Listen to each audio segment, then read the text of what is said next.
privilege to have you on the Always Better Than Yesterday podcast. Welcome, my friend. Oh, thank you. Great to be here.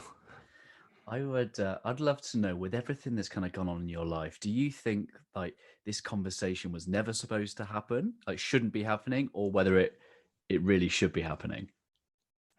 Um, well, I think it should be happening. If you'd asked me that question before my accident, I would have said no way at all. Because it wouldn't have featured in the grand scheme of things the way I was living my life. And that's really interesting because this book is incredible, and I'm sure we'll dive Thanks. into more about it. And but thank you first and foremost for sharing your experiences.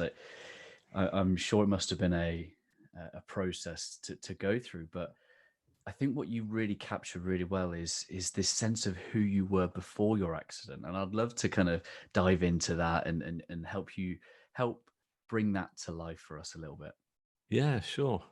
Well, the story starts. When I was living in London, basically, and that's where I'd been living, and I'd left school without qualifications, so I was struggling to find work throughout most of my life, actually, and especially in London because it's so competitive and expensive, and Mm, and most people around me were doing so well. I was aspiring to various groups of people. There's one group of people that I got to know, and they were working in the music industry. And I thought, wow, they're non-academics and they're doing great. They got these lovely cars, lovely apartments and stuff. So why not me? But so yeah, so it was a struggle because it was like they were holding a mirror up to me as well, saying, you're a failure, you're not this successful person that you want to mm, be. So yeah, so that's where I was at. mm. Yeah, you recall that in such intimate detail in the book, and I guess the one thing I'm really reflecting on is, and we'll touch on some of the other creative bits, but this process of creating the book, how was that as an experience to kind of go through? It was actually very therapeutic Mm, to actually go back and just really, it was like going through a very intense therapy session because I had to revisit every single part of my emotion that I was at that stage in my life, and then the process of the accident, and then the spiritual happening that came. So, I wanted to make sure that I threw everything in there. People have said to me, "Oh, you were really candid," but I didn't even think twice about it. For me, if I'm going to write the story, it's got to be right from here, right from within. So yeah, it was an interesting process because, as I say, I'm dyslexic, so I never thought I'd be able to actually write my own book. But mm, there were so many things that I did that started to unfold in my life that I realised I could do various things, and so the book was one part. I was helped. There was it was a friend of mine had got in touch, I hadn't spoke to for years, and we were chatting, and she said, "Have you written your story yet?" And I said, "Well, I'd love to, but my dyslexia is holding me back." She said, "Well, why don't I work with you?" So she offered to ghostwrite the book for me, which is yeah. so that's how that came about. But she knows me really well, so that was important as well. That somebody knew me well enough to get every syllable just as I would have said it, if you like, and you know, yeah. Yeah, it felt really special to read, and um, Thanks. I just yeah, we're talking, and the book is about the remarkable story about how you fell under a speeding train, and if you would, I'd love to just understand a little bit more around what happened and your experiences during that event. Sure. Um, well, I'd left London for a while, just for a couple of weeks break to stay with my sister and her family in Cambridge, because I'd hit rock bottom basically, and she said you need a break, so I was up there, and I'd met somebody a few weeks prior in London, and we connected. We just kind of clicked, and we kept in touch by phone, and so she came up to stay for a few days with me, which is we had a lovely time.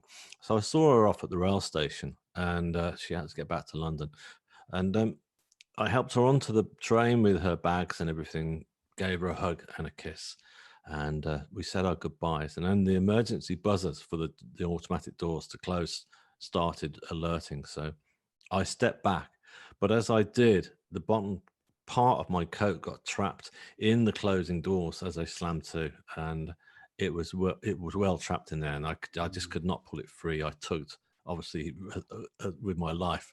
Um, that wasn't happening. So I looked for help. There was no guard on the platform. There was nobody around. So I just yelled at the top of my voice, hoping somebody would run through.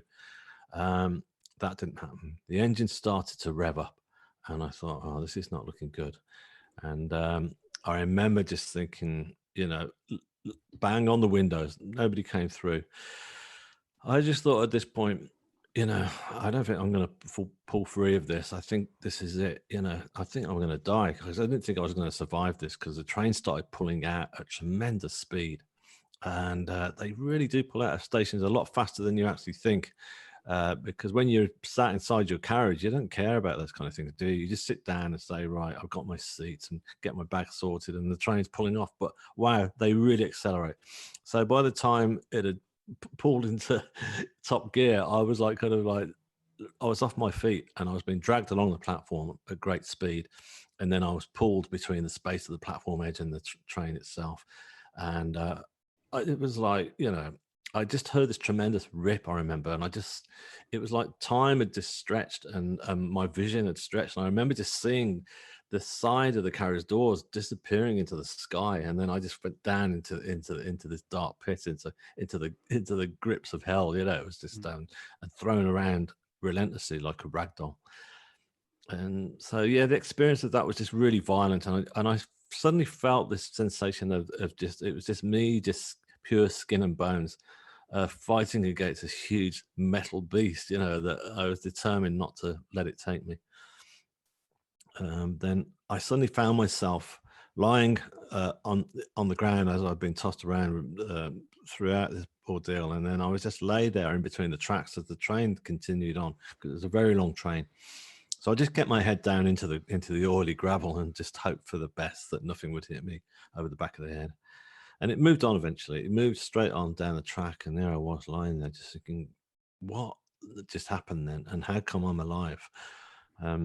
So that was the first thing I felt. And I looked up and saw this beautiful blue sky. It was a February day, and the sky was just like really blue, not a cloud in sight. And I just remember connecting with that sky and thinking, wow, look at it. I just felt in touch with nature. I just felt really like, I don't know what it was, but that happened at that point. Yeah. And the emergency guys arrived, and they started cutting through my clothes and stuff, and they got me off the track and somehow onto the platform and into an ambulance, sped down the highway and into the hospital. When I arrived in the hospital, all the medics were there. All the team were frantically running around trying to save me. There was lots of language that I didn't understand, and I was still very scared, because I thought, it's not over yet. I knew that my left arm had severed from the elbow down, and I was losing an awful lot of blood. So the sound of their voices sounding so concerned was a concern for me. Then my family arrived. They got there really quick, and I remember my mother coming in tears, and they were obviously really shocked by what had just happened. And but I was very concerned to see my friend Anna, who I've been seeing off, because the last thing I saw was her stood behind. She watched me, from behind the glass doors of the carriage, and she just came over, and she was just shaking her head with disbelief. She said, "I thought you were dead. I can't believe you're alive." So yeah. There's a beautiful moment in the book where you talk about, or you hear later on, that she has a moment of prayer with the people on the train. Is that right? That's correct. Yeah, she told me about this later on in hospital. She said that the train had moved on, and then she ran through trying to find another woman came through, and they were trying to find a guard to stop the train, and they did eventually. And it was just stuck in the middle of the countryside, she said, and in the silence, as they were sat there, she just turned around, believing that I was dead, and asked everyone on the carriage if they could say a prayer for me. And then a woman stepped forward and said, "Look, I'm a Christian. Would you like me to take the prayers?" And she said, "Yeah, please." And so she told me afterwards, she said it was just so moving. She said there was a whole carriage full of commuters just laid down their laptops and newspapers and prayed for me. And I felt those prayers, I felt the energy and the power of those prayers. And I told her that, because I realized that other people were praying. My parents were telling me that various churches around the sort of the area were all praying for me to, because it had been on the TV news, and so everybody knew about it and stuff. So, and I really felt that. So I believe in the power of prayer so much now. It's just I use it a lot because it really does work. It's just Yeah. sending that distant energy and connecting, and sending on to somebody I is think very it's powerful. interesting to pick up on the word. I believe in the use of prayers now. You say now. Was that not before your accident? No, it wasn't at all. Mm. It really didn't sort of come into my life. I mean, interestingly enough, my parents were both Christians, and we were brought up when we were little kids to go to church, and I just didn't get church. I didn't, I wasn't against it, but I just couldn't connect with it. And my mum said that she was pretty liberal. She said, "That's fine. You can stay at home." And so I did this. So from that point onwards, really, I didn't really think about faith or religion at all. But now it's very much a part of my life. Yeah. Mm. I interrupted you. I'm sorry. So we were talking about the point where you were in hospital and people were visiting you. No, that's absolutely fine. Yeah. Um, it, it was pretty much at that point that I went from all that sort of frantic sort of fear and energy that was just consuming me, and the pain that was running throughout my body. I left that. I left that place, and I left it, and I moved on to a new place. I was suddenly in what appeared to be a darkened room, but a really comforting darkened room. And I just looked around me. I thought, where am I? And the first thing I noticed were these pulsating colors. They were like pulsating colors that like orbs of greens and yellows and orange. And they were just kind of like calming me and making me feel very, very safe. Because ultimately I felt at that point that this was it. That I thought I've died. I thought this is the next stage. I've moved on to, the next stage. And I didn't fight it. I didn't resist it. I thought I'm quite happy to be here. It's not a problem. Mm. I'm going to go with it. So I looked around to get my bearings, and I suddenly realised that I was laid on this huge slate rock. It was like a big medieval altar, if you like, but it felt very comfortable to lie on, which is really strange because also realised that I was no longer wearing any clothes, and stuff. I wasn't wearing the hospital gowns, but I was just covered in this beautiful blue sheet, like a satin sort of silky sheet, which comforted me. And I noticed the reflections that coming off the sheet were like white. And I looked up, and just above me, I saw these three grids of white light, which were closing in on me. And in this light, there was this healing energy that was coming from it. And it was just so pure and beautiful that I couldn't take my gaze away. And it was so bright. It was a kind of light that normally you would not be able to handle. Your eyes would just couldn't bear it. But in this sphere, I could, and I couldn't stop staring at it. So I lay there and kind of bathed in this beautiful healing light. And then I suddenly felt the presence of somebody close to me. I thought, there's somebody here. And so I lifted my head, and there was. And just at my feet was this beautiful being, like a sort of neither male nor female, just wearing like a very contemporary black t-shirt similar to the one I've got on today, nothing too ethereal, which kind of surprised me because I figured I had moved on, and I was expecting the images that you see, of angels and stuff. And this being just kind of was just staring at me. And I knew this. I thought, I know you. I know your face, don't I? And he or she just looked at me as if to say, it's okay. I felt guarded and protected as well by this beautiful being. And then I just thought, I've known you throughout my life, haven't I? And I've known you beyond, and that's how it felt. It's like, if you meet somebody sometimes at a party for the first time and you connect with them, it's like, and you have that conversation where you say, I feel like I've known you for ages. It was like that, but a lot more intense. So yeah. So I laid back my head and just kind of continued to absorb everything that was going on, and then I felt the presence of more beings had suddenly appeared, and it was true. There were two female forms either side of me, and there was a girl wearing a long brown contemporary brown dress and long brown hair, and the girl to my left was more sort of like Asian Indian or American Indian in appearance, and she was wearing like a more traditional sort of dress. And they had their hands just kind of like slowly just going over my body, just as if there was this healing energy coming from their hands. It was again, it was this energy of love that I was feeling from that light, and it was just beautiful. And I felt really like they were like not just healing the physical wounds that my body had just received in that awful ordeal, but also my soul. Really, it was like my soul that was being healed. So yeah.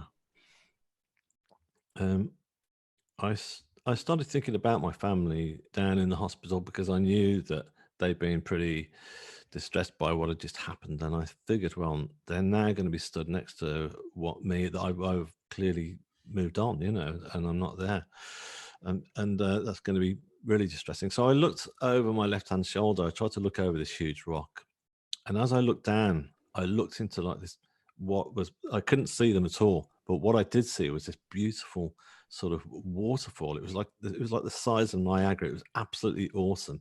It was like this beautiful view, and there were stars just cascading over the top, and millions of beautiful sparkling stars and shooting stars just dropping through the middle. And as I looked down, I thought, wow, you know, this is incredible. And the further I looked, the more I focused. I was going from one galaxy into another. Then the further I looked down into the depth, I saw some beautiful colors. And I just thought, I'm not in a small darkened room at all. I'm actually in the universe itself. This is it. This is really beautiful. Um, so I kind of roll back over, and it's interesting because I didn't worry about my family like I would have done in the past, and I didn't kind of feel any sense of, oh my goodness, you know, they're Mm. going to be upset. I just figured, well, it's okay. They'll be fine. I'll be seeing them soon, and if I don't see them soon, they're going to be coming to this beautiful place at one point and experiencing what I am, and it will all come together because it'll all come together for me at that point. Um, and It was good because when I think about my life before, it was just, you know, it was one that was filled with guilt and shame and all those kind of negative feelings that a lot of us carry around with us, and those are just gone. They didn't belong to me anymore. It was just the pure essence of my soul that I was experiencing. And then the most profound moment happened. As I looked, I felt this energy of love that was coming from these three beings. Had suddenly turned up, like the dial had just turned up, if you like. And I looked, and just beyond the first being I'd seen was this huge tunnel of white light that was closing in on me. And from this tunnel of white light, I could feel this energy of love, but it was like really intense, and it was like an awesome sight. And this tunnel of white light was just like huge, and it was like surrounded by very dramatic flames that were just slowly circulating around. And I just thought, and I knew straight away that what I was looking at was the source of all creation. You know, this was God that I was staring at, and that I was feeling all this love from. And it wasn't what I was expecting. It wasn't the ideal of most gods that we, whatever our faiths and religions, are usually in some kind of human form. But this was not the case. It was just, for me, this is what I was seeing, was this huge tunnel. A lot of people see the tunnel of white light in their near-death experiences, but this was what I saw, and I didn't want to go any closer to it or through it. I just wanted to embrace it, and I figured at that point that as I lay my head back, I was just kind of smiling with joy, with everything that I was experiencing and feeling. Because, as I say, I'd just come together in myself for the first time in my life. And it was at that point that I came crashing back down to earth into the hospital. I was back in my body, you know, back into the complete pain threshold, and all the lights and the drama were very overwhelming and overpowering. And so, yeah. Well, thank you so much for sharing that. And I know in the book you talk about that part when you were in the universe. It felt like you were being prepared for something. What That's did you right. mean by that? Um, well, it just felt like I felt like I was at the first stage of the afterlife, and that this Hmm. this stage is where we will go. And the as I say, the healing process that was going on Mm. was, it was like a sort of like, it was a healing of just literally peeling all the layers off that I carried around with me throughout my life. It was like taking them off one by one, like and old wounds that were just being dispersed, and they were just getting down to the pure essence of my soul and just cleansing me. It was an absolute cleansing process. And so yeah, so I just felt like I was being prepared to go onto the next stage, because I already knew that, and I know now that you know, that death is not to be feared, because it really is the next stage of the journey. And that first stage of the journey is really, it's really beautiful, because, as I say, you lose all sense of 20th or 21st century living. You know, all that is gone, and all the pressures that are on you to be a certain person, or all the pressures we put on ourselves, they just go. They don't belong to you anymore. Time doesn't exist, you know. It's incredible. And I know that when you come crashing down, it was like, you know, that feeling of that you didn't really want to be back, because you know, you wanted to stay there, I guess. And how did you rationalize that? How did you make sense of being back? Um, Interestingly enough, I even though, you know, it was awful coming straight back into that pain zone, I was just so filled with all this joy of what I'd just been through, and the love Yeah. was still with me. I felt like I'd still got an umbilical cord attached to that other realm. So I was filled with excitement. I couldn't wait to tell the world, basically, you know, about it. So yeah, it was interesting that most people say, "Oh, you must have been really disappointed," but I wasn't disappointed, because I just felt like I'd been sent back for a reason. That's what I felt, and I thought, I've just got to find out what that reason is. And I couldn't wait to get started, if you like. You know, I felt like I Mm, got a mm. quest. You quite clearly described some of your inner thoughts about the anxieties you had around sharing your experiences, and you really looked for people that you could trust in sharing that experience. Why was that? Well, because it was so important to me. Because, as I say, I Mm, couldn't wait to tell the world. But I figured at that point that, you know, it had happened to me, and I didn't know about other people having near death experiences. So mm, I just thought, this is so important. I've got to get this right, and I can't just rush straight in there, and people kind of going, okay, you know, like. And so yeah, so and I was in hospital as well. So the first port of call of people that really came into my sphere that were basically my family and my friends. So yeah, but I started with my sister, who I felt really close to. She came to see me on the, you know, and I told her first of all, and then I started telling members of my family. It took me about a week to tell my parents, because, as I say, with them being Christian, I kind of thought it's probably not going to sort of fit in with their faith and what they've learned at church, and it might jar the gears, you know, somehow. But interestingly enough, when I did tell them, I remember my mother, they both sat there, and I explained the whole thing, went all the way through it. And then my mother turned around and said, "Yes, we know." And I said, "You know? How do you know, Mum?"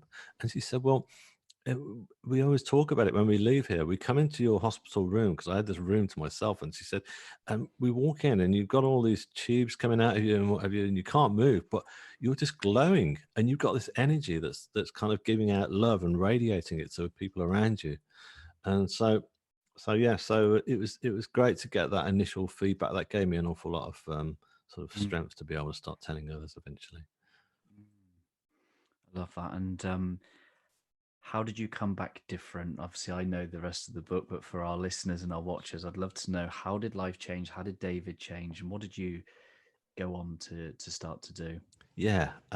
Well, I remember when I woke up in the hospital the first night after I came through 8 hours of you know, being under an anaesthetic and when they operated on me, that I just figured, how am I going to tell the people about this? I was worried I was going to forget it all when I was lying there in that bed. So I thought, right, I'm going to do a painting. I'm going to do a huge painting. I'd never done anything like this before, but I thought it's got to be like those big Michelangelo Renaissance paintings that you see, you know, the big biblical scenes. It's got to be Mm. powerful. And I was determined to do that. So that was the first job once I was out of hospital, and I was able to start, you know, moving around. I thought, I'm going to paint, and so I started doing a painting. I was apprehensive about starting it, because I Yeah. thought, again, I don't want to get this wrong. But Mm. interestingly enough, once I did start painting it, um, I suddenly noticed that the when I was painting, that what was going on that canvas was just coming together for me. There was no sort of like trial and error. It was just appearing as I'd seen it, and I started to realize that I was like putting brave colors onto skin tones and stuff like that. And I was just thinking, I'm getting help here. This isn't just me who's doing this. And I thought, I still felt this attachment to this other realm, and I thought they're helping me. So yeah, so I used to go through this process of looking up each day at my painting, going, "Wow, look at that!" So thank you so much. Which I do. I still say thanks because it's just I'm getting that, that input to help me do that. So yes, Your paintings are on your website. What is your that's website, so right. that our listeners can pause and go and have a look at some of the paintings right now? Please do. Yeah, yeah. So it's shineonthestory.com. So if you go there, that's like the main hub where everything is. And so if you scroll down, you'll see it. But also Instagram as well. I tend to sort of rotate bits of what I'm doing with my paintings and art, and so have a look on there. But you'll find a link on the website for the Instagram page. One of the images I was really drawn to was this Christ-like image. Like you've talked about your experiences. Where does that Christ-like image come into your story? That came in. I started having spiritual healing. Now, this Mhm. came about by chance, although I don't believe in chance. I believe in destiny, Sure. that things Hmm. happen for a reason. So, anyhow, I started having spiritual healing. And while I was having those healing sessions, some of the healers there were clairvoyant, and they'd give me little messages at the end. And then one of them, there was one healing session where I was there, and I was in this deep sense and of being healed, and like a meditation, and I saw the image of Christ in front of me. I saw his face, and he was like floating above me in this beautiful white tunic. And then I came through, and then Joyce, who was healing me, said, "David, while I was healing you there, Christ was with you." And I said, "What? No, you saw him too." I was going, "Yeah." I said, "Right, I've got to paint this." So that's why I painted him. I wanted to paint him as I'd seen him, which is not the kind of Christ image that we all see, which is at his Mm. worst point where he's nailed to the cross. It's like this was him looking almost as I guess he would have looked at the point of the resurrection. How's that changed things for you now? The In terms Ju- of my life now, Well, it's just having that experience with Christ, is that something that you're now keeping within your faith actively?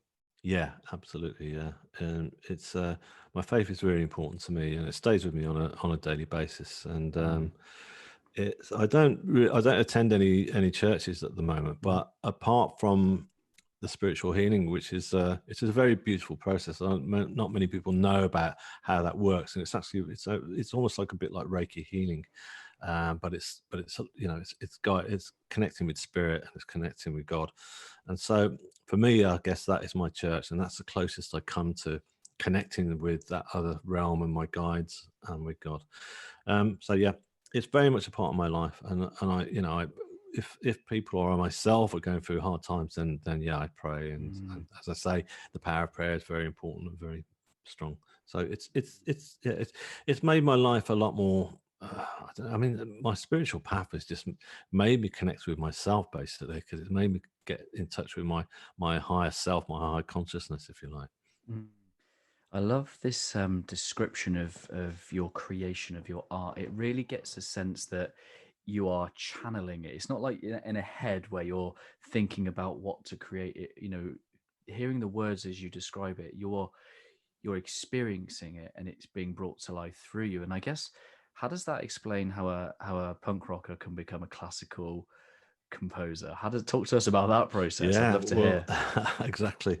Well, that punk rocker was just basically just literally thrashing his way through life, and and hoping for the best. I was just anything that went wrong, I just kind of skim over it and go to the pub and go to the local bar and drink it away. Whereas Mm. now it's like it's my life is a lot more three-dimensional, and I went from being a punk rock three-chord guitarist to suddenly finding another new skill, and that was writing music for orchestra. And so that's kind of opened my whole perspective out as well, because again, I was being guided for that when I was being helped. It just came about when I'd heard some notes came through and they come through into me again. They come from spirit, I'm sure. And I got this old cheap synthesizer that was tucked away in a cupboard or in the loft, and I got that down and I dusted it off, and all I got was a cassette recorder, and I played these chords that I'd heard, and I recorded it, and I thought, wow, that sounds great. And I started developing it, and I thought at that point, all I knew was a 3-minute pop song, and I thought this is going to be a song. I thought, no, this is going to be bigger than a song. And again, like the paintings, I thought I was ambitious and thought this could be played by an orchestra. So I kept developing it, and eventually it was performed by an orchestra. So Yeah. it's interesting. Yeah, these things can happen. It doesn't have to. You don't have to have a dramatic accident like me and a near-death experience to find this within yourself. I do believe that we can actually stop and try to sort of get in touch with go deep within ourselves and find our higher consciousness, and then discover. I have a question for a listener, Alexis, and she says, did the experience reveal something about yourself that you never knew up until the point of your accident? Yeah, it revealed that I'd never loved myself. I was just completely attacking myself, feeling like a failure and blaming myself. And what I learned from when I was in that other sphere was love. And I brought that back with me, and I realized that self-love was the starting point for self-confidence, which eventually came. And that self-confidence and self-love together made life a lot more easy for me to live.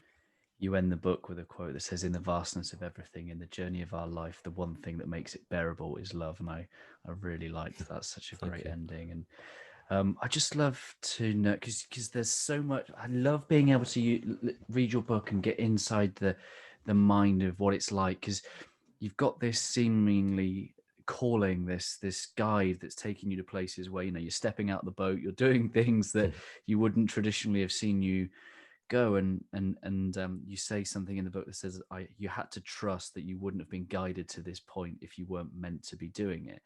But that didn't mean that you didn't feel like an imposter doing these things, right? That's right. Yeah. I didn't feel like an imposter at all. That's going back to what I was just saying then. It's all that self-love and self-confidence takes away that feeling. Before I would have thought, yeah, no, I'm not worthy of this. I'm not good enough. This is, you've got the wrong person. Yeah, there were times, when it would come back and bite me. For example, I remember when I went to the first rehearsal for my symphony, and I walked in, and to be honest with you, they're all lovely people in the orchestra, but it was a very middle class, sort of highly educated sort of arena, and I felt out of my depth. And so the human side of me was going, oh my goodness, And I remember the conductor saying, David, he said, are the composers here? And I was kind of thinking, I'm not the composer, And then he said, could you come step forward and talk about your piece? And which I did. Eventually, and it was interesting because it was about my near-death experience. The first piece of music I wrote, I started telling the story, and then I just lost all sense of that kind of like, am I worthy, or am I out of my depth? And then I suddenly felt I was completely above water, and it was fine. Yeah.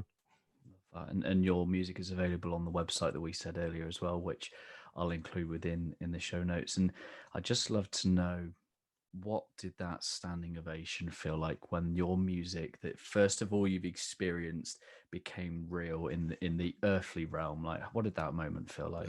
Yeah, it was amazing. It was just I was very lucky because the concert had sold out 2 weeks in advance, because the BBC had got wind of what was going on, and they remembered my accident, so they came to the rehearsal to interview me. So that straight away sold tickets.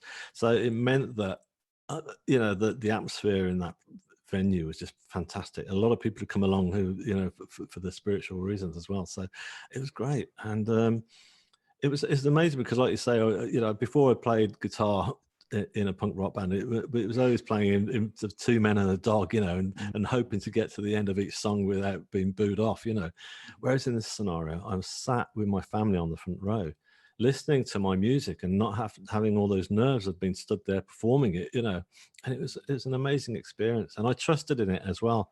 Part of me was like a little nervous, but really a good 99% of me was feeling like I trusted it. It's going to happen. And it just, when it happened, the energy in that place was incredible. And I remember like my mother was hugging me at the end and in tears and said, "That's beautiful, David." I said, "Thanks, Mum." And as we hugged, my sister said, "David, look behind you." And I looked, and there was this standing ovation. And it's just like, I'm feeling it now. It was just like a moment of like, wow.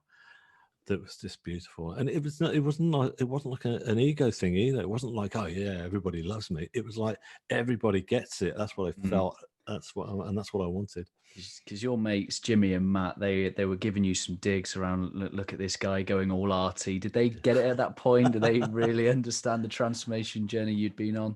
Yeah, they did actually. Yeah, I mean, in their own way. I mean, obviously for them, it was a massive culture shock to see their old mate from down the pub, and suddenly doing all this and stepping into this middle class arena, because we come from a blue collar working class sort of background, doing manual laboring, which is fine. There's a lot of brilliant guys that I met doing that, and they were two of them. And but for them to come out, and I was, I felt really pleased that they wanted. I didn't think they'd want to come. I didn't think they want to be a part of it, but they got it. It's interesting.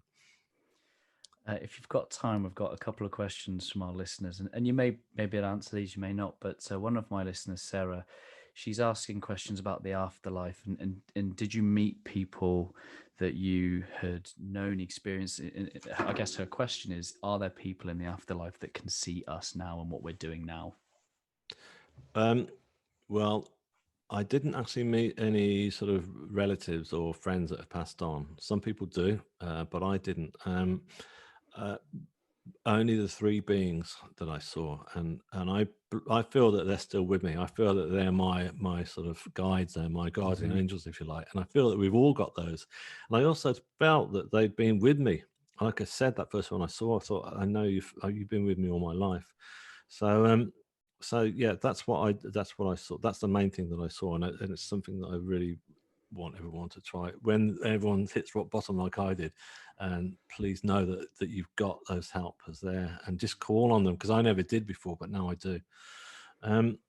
But in saying that, I do believe that I feel the essence of family members who have passed on around me that have supported me, especially at the time of that accident when I was recovering. I was being told by a few people like clairvoyants, because I'd started the healing, they were saying, "Oh, various people who passed on, they're with you," and they were getting it just right. My grandfather was one of the prominent ones, and each one would just give me a description just to say, "Oh yeah, he's saying why is he offering this?" And I said, "Yeah, that's him." So I do believe that our loved ones, some of them are with us as well and are around us, and yeah, for sure. The last question from my listeners is from Jessica in Massachusetts, and it ties really nicely to your guides, your angels. And she had an angel experience herself when she was younger, and she's just asking, did you see angels? What were they like? And I guess, have you reflected on the significance of their appearance, like why they might be like that? How have you made sense of, or even if you at all made sense of, your guides and your angels? Well, it's well, going back to the one, the female Asian Indian or American Indian. I feel like quite it's interesting. When I was in hospital recovering, a couple of the Asian Indian nurses were amazing. They would have different methods of healing me. They would, for example, when they'd stripped my wounds down, which my arm was ripped right open, rather than using sort of the kind of the medical sort of cleansing fluids, they would use just water, and it was all very basic, and it's great, and I felt very like in a kinship with them. And I was in New York a couple of years ago, and I went to the Museum of American Indians, and I was lucky because I had a guide who ran the place, and he was descended from American Indians, and I felt straight away at home when I was there. I thought, no, this is it. So there's a sense that those three guides were part of me and part of my past life as well. And that first one that I said that I knew the face really well, I feel that's like my higher self, if you like, my higher consciousness. That's why I'm so familiar with he or she. Yeah. That's really powerful. I'm really, really grateful for your time Our I would pleasure. just urge anybody listening to go and get the book Shine On, the remarkable story of how you fell under a speeding train, journey to the afterlife, and the astonishing proof that you brought back. Head to Shine On website. We'll add that into the show links as well. David, thank you for sharing your heart and your mind, your experience. And what would be your final message to our listeners and our viewers? My final message would be to try to bring into your life what I was experiencing when I was in that experience, which was first of all love yourself, but secondly to be in the moment and stop. Especially, it's like I'd forgotten about the past. I'd forgotten all about all the mistakes I've made in my life. They didn't matter anymore. And I stopped worrying about the future as well. So I try to do that now. I try to bring that into your life, and it really will help you an awful lot, especially at the moment with so much uncertainty. Try not to fear the future, because we don't know what the future is. None of us. No matter what's on the Mm. news, it's try to focus on the moment, on the here and now. I love that. And just lastly, earlier on, you said you don't fear death. What does it feel like to live without fear of death? It's great actually, because you don't realize that we just don't discuss death. We don't talk about it in Western civilization, and now I feel that we should do it. We should address it at least. Mhm. We address birth and marriage, and even taking our driving tests, and prepare for all those things. But we don't prepare for death, which is going to happen to us. And if you get over, once you realize that it isn't anything to fear, it really does make it lifts you, it lightens your life an awful lot, because yeah, that's it. Yeah. Sorry. No, it's cool. I'm just very conscious of your time, and I'm very, very Okay. grateful. Thank you, my Not friend. at all. Yeah, thank you so much it's been great chatting with you.